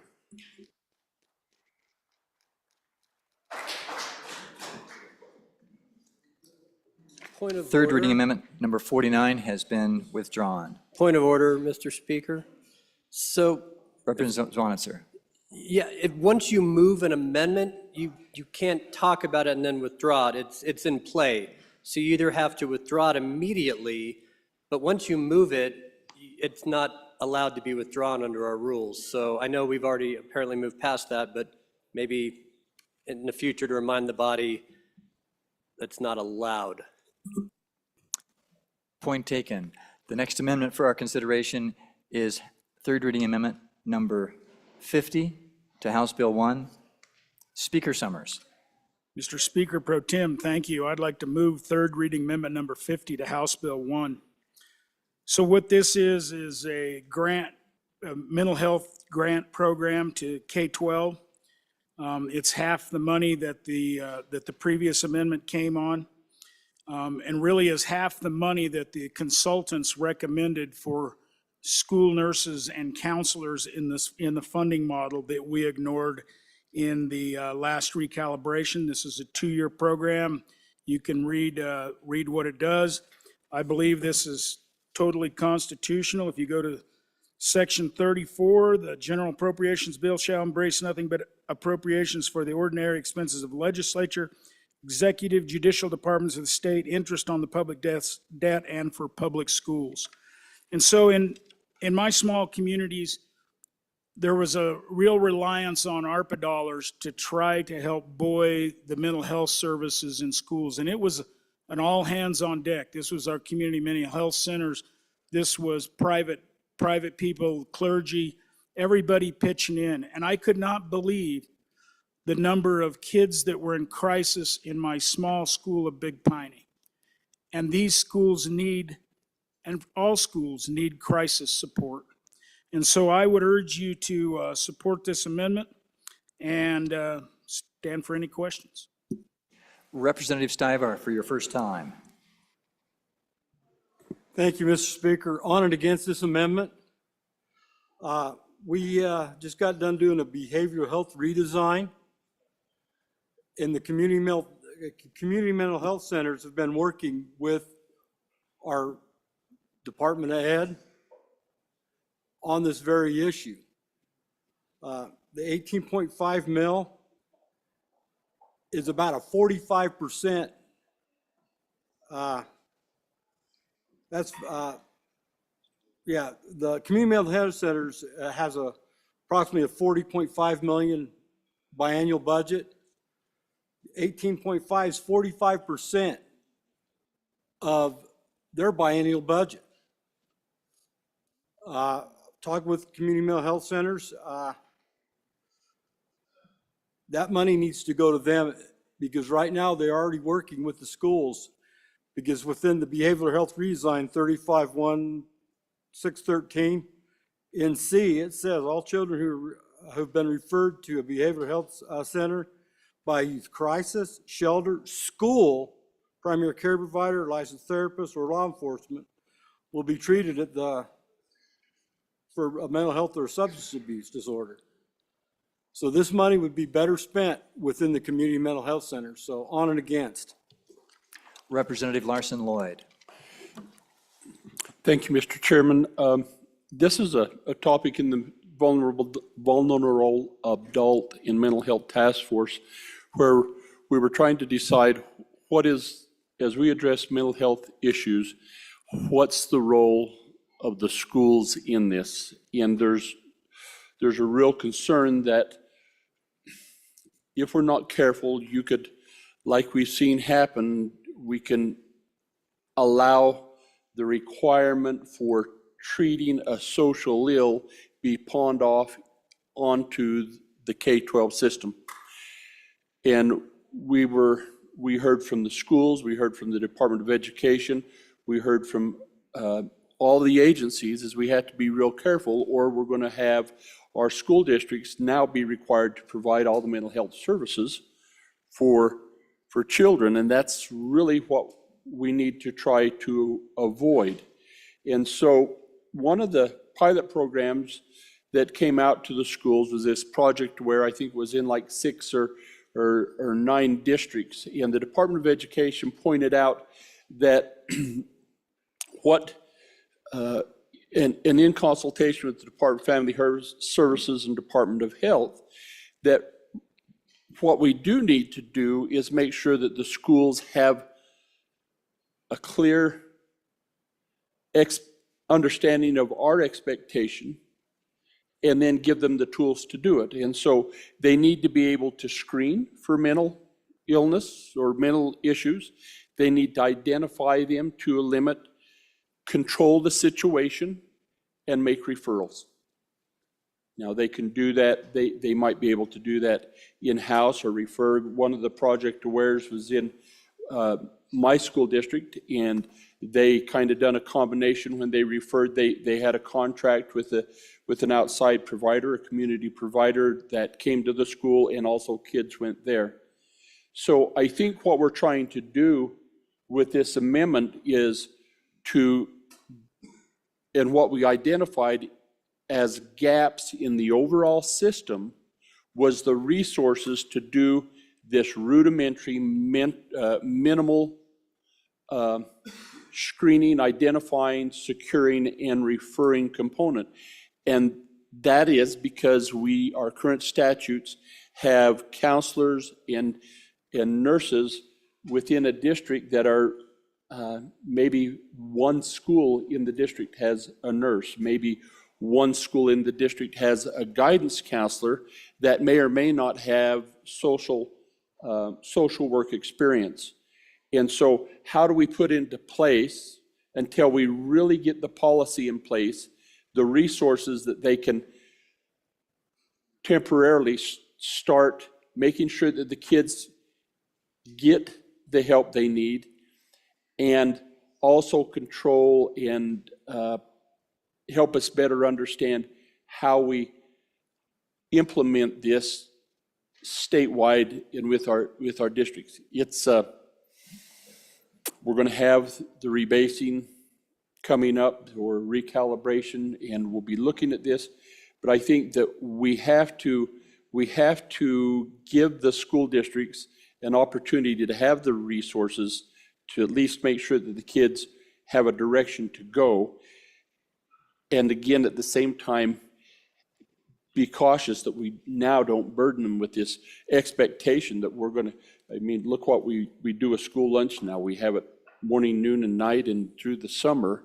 I don't think that the schools requested that. We've kind of put that on them, and we see that happen. And we want to be able to use community resources for mental health, but we've got to give the school districts the tools to identify and refer. I support the amendment. Representative Rodriguez-Williams for your first time. Thank you, Mr. Chairman. Just a sincere question for the bringer of the amendment. I'm just curious, I know that we allocated funding through COVID dollars and ARPA dollars and things like that. Have all of the school districts in the state exhausted those funds that were allocated for mental health services? Thank you. Representative Provenza. Thank you, Mr. Speaker Pro Tem. I just want to give the body some context. So I serve on the committee that deals with education, and this was the #1 priority that we were tasked with over the interim. And we had tons of people show up. We heard testimony from people coming and talking about the dire need of our children.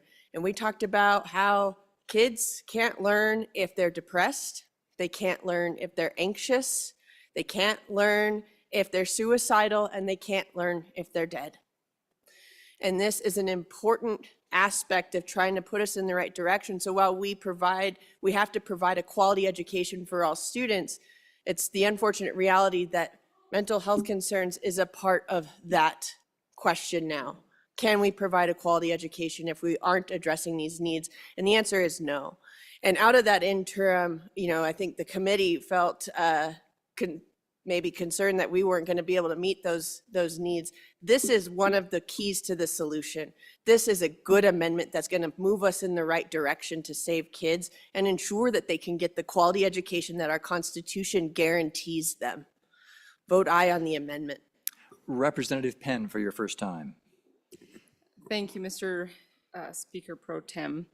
On and against this amendment, mental health in schools is not the direction that we need to be taking. Mental health needs to be managed by doctors and in clinics. And I understand that the comment here is to help the schools get the referrals.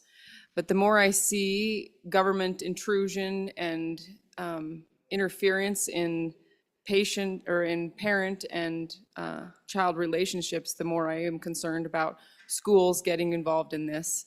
Not to mention the cost and the tax issues, but it's not the proper role of a school. We are having a lot of mental health issues, and that's not what I'm debating here. Honestly, it's no wonder that the rates of mental health problems, anxiety, and hopelessness among our young people are skyrocketing. We let in profound falsehood, and it takes out everything. And when it takes out everything, there's no direction. That's anxiety by definition, because anxiety emerges among directionlessness, and there's no hope. Representative Penn, I appreciate that, but could you stick to the amendment, whether you're for or against, and why on this amendment? Thank you. Against the amendment, we need to stop demoralizing our children with confusion. Representative Clouston for your first time. Thank you, Mr. Chair. As you study school safety issues, one of the biggest recommendations is actually having increased counseling for our students. This is a mental health thing, and we're talking about suicide and their learning. But when we look at armed personnel or response time for our police officers, when we studied this issue in our county in my 6 years on the school board, the #1 recommendation in our research was to have increased counselors for your kids. We did that at our school system, and I'm really proud to say that we haven't had a suicide in our school system for years. And we had suffered year after year of losing students. And I really do truly believe that these kids having access to more counselors, someone they can go to and trust, has been a huge benefit for our community. On and for. Representative Trujillo for your first time. Thank you, Mr. Chair. this is a very hard one because I come from, again, a T1 district where I have a lot of issues in my district. We've had students bring guns to the school, brings knives to the school. And yes, we have kids that are suicidal and angry. But the thing is putting it on the school is adding undue pressure to our teachers. There was a study in the interim that came out where it was from the teachers and staffs through all the districts in the state, and their number one complaint was discipline. We fail to remove those that distract from those that want to learn. That causes anxiety. That causes undue stress. We're focusing on one student or one person instead of the family. The help begins in the home. If we really want to conquer mental illness, mental health, we need to work on the family structure, not on an individual child, because you can do all you want to this kid all day, talk to them left and right, but they still have to go home to the environment that is supposedly causing them stress and suicidal thoughts. On and against this, and let's try and put this to maybe Department of Family Services so we can work on the unit, not the individual. Representative Northrop for your first time. Thank you, Mr. Chairman. So this is just another arrow in our quiver as far as education goes. We need to be able to attack this in as many different ways as we can to get in front of this program or problem and keep kids from doing stupid stunts. We've all had it in our communities. My community suffered from it, and through counseling and increased counseling, it's slowing down. It was rampant at one time. So, like I said, another quiver. Let's think about the end result. We're saving kids' lives on and for. Representative Ottman for your first time. Thank you, Mr. Speaker Pro Tem. I have 4 school districts in my district, and so I am aware that this is an issue, and nobody would doubt it. And over the years, we've had school counselors. Where they went away, I'm not sure, or why. But I would ask that you make sure we differentiate into what we're asking for. Are they psychologists? Are they school counselors? Are they going to have to be that? Because this amendment is based on ADM. Those of you that have larger districts or a school with 800 or 1,000 or more may be able to well afford an additional person with benefits. But when you have 150 children or 200 children in your district, it's a bit more difficult. So I know this is, I like the comment on maybe Department of Family Services, but I'll be a no on this. Representative Berger for your first time. Thank you, Mr. Chairman, and on and for this amendment. I know in my district and others around us that there are ARPA funds that they've been using them and they're just about exhausted. And they've been using them and paying for extra or nurses, for school psychs, for counselors to help with these issues that kids are having mentally. And it's really been helping us out. I know that. And those dollars are starting to get exhausted. And all I see this is just continue what we're doing. This helps us continue what we're doing. And then as we get to recalibration, we'll really, really focus on this. And as far as doctors, we have school psychs that are doctors. Their certification says doctor. And under them, we have social workers, we have school nurses that work with them. Representative Berger, Yep. appreciate that thought too, but please Okay. let us know if you're for, against, and why. Thank you. Okay, I'm for it. And these doctors, these trained professionals need the help. Anybody else for their first time? Anybody for their second time? Representative Larson Lloyd. Thank you for the discussion, and my takeaway from from what I'm hearing is, I really think we're all on the same page. We don't want the burden to be on the schools, but guess where it's at? I mean, the kids are showing up there. The families aren't strengthened at this point, needs to happen, but the kids are coming to school, they need help. So you end up with these kids who now are a distraction perhaps in class, but the teacher doesn't have any place or the ability to refer them within the school. So they're left to take care of that child who, whatever behavior they have is a problem, and it takes away from the rest of the kids. What we're trying to do is give resources so that it doesn't end up being a burden on the school, and that the school isn't left to make decisions that we don't like, where they may be given advice or counsel to a child from from a teacher that loves those kids, but that it doesn't have the understanding and knowledge professionally to help them with their behavioral challenges. The type of professionals that we're trying to make available are people with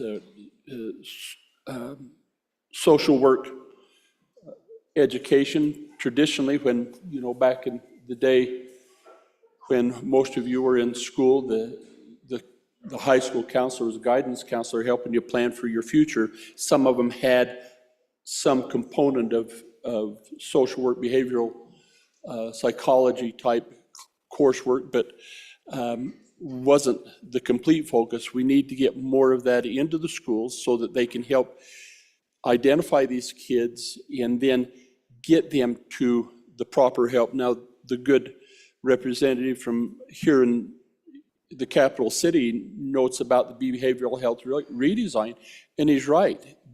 Covering the cost at the community mental health center, if they're referred there, is exactly what that redesign was planned for. But you've got to have the resources.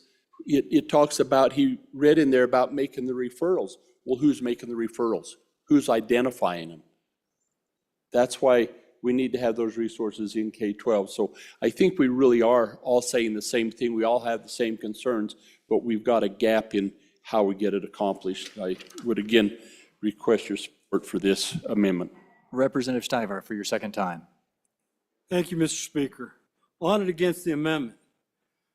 You look at psychologists, they have different fields of expertise. Forensic psychology, school psychology, I can't name them all. Just like an MSW, a social worker. There's a school social worker, there's an LCSW that sits and does the 90-minute sessions. All right, they're in the fields. And we want these kids to go to the community mental health centers where the experts are. All right, my understanding is community mental health centers have been working with the Department Ed on this issue because of the redesign. So on and against. To the sponsor, Speaker Summers. Mr. Chairman, thank you, and thank you for the robust debate. I do believe all of us care a great deal about mental health for children. And one thing I want you to understand, that this is a grant to address mental health needs. And so that could also include, which is happening currently in my district, is where you have the person in the school that's trying to resolve the crisis, that then eventually you get them into a telehealth program, and you need to have money to do that. That's where the ARPA money came in. It's going away. Great thing, our local community mental health centers. Trouble is, we can't hire enough counselors. So the backlog in our community mental health center, at least in my area, is significant. And so you can't get the children in there. So we're using telehealth, and we're using patchwork money to get it done, much of it which is leaving. And this really is a bridge to get to where we need to be. And it's just, I can't express how stressed out I've seen counselors in schools, counselors that are trained, but really were meant to mostly counsel students on coursework and stuff, and being thrown into places they shouldn't be thrown into. So I would urge your support for this amendment. Thank you. We are voting on third reading amendment number 50 to House Bill 1. The chief clerk will call the roll.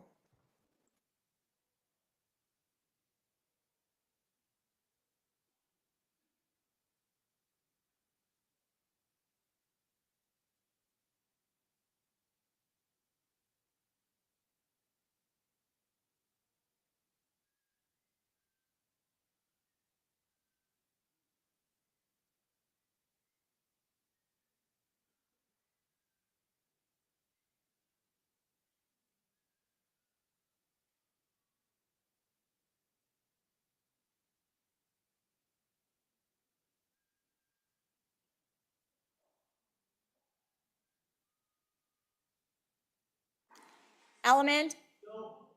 Allred? Andrew? Angelos? Banks? Bear? Berger? Brown?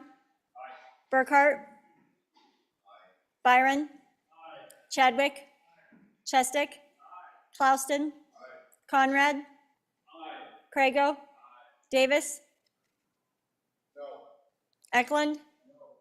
Haroldson? Excused. Harshman? Heiner? Henderson? Hornock? Jennings? Knapp? Larson Lloyd? Larson JT? Lawley? Locke? Nyman? Newsom? Nicholas? Nemec? Northrop? Oakley? Obermuller? O'Hearn? Olson? Ottman? Pendergraft? Penn? Provenza? Rodriguez-Williams? Sherwood? Singh? Slagle? Smith? Stith? Aye. Storer? Strzok? Stivar? Tarver? Trujillo? Walters? Ward? Washut? Western?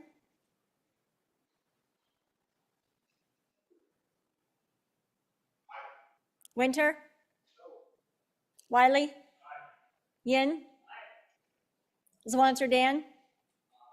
Zwanzer Dave? Speaker Summers? Are there any changes? O'Hearn? Aye. To no. Are there any changes? Closing vote? Vote closed. 33 aye, 28 no, 1 excused. Third reading amendment number 50 to House Bill 1 has been adopted. Mr. Majority Floor Leader.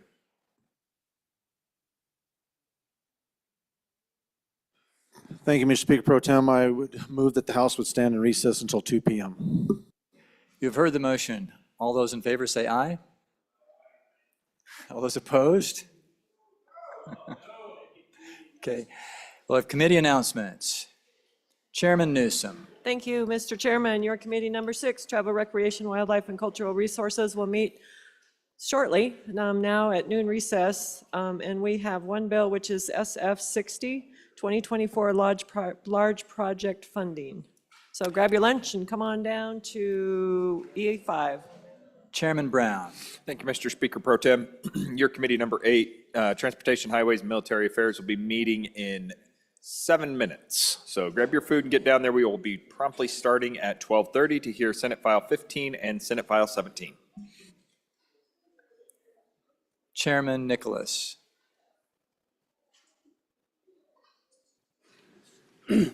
Thank you, Mr. Chairman. Your House Appropriations will be meeting in JAC 301 for 4 re-referrals, 79, 103, 134, and 52. We are recessed until 2 p.m.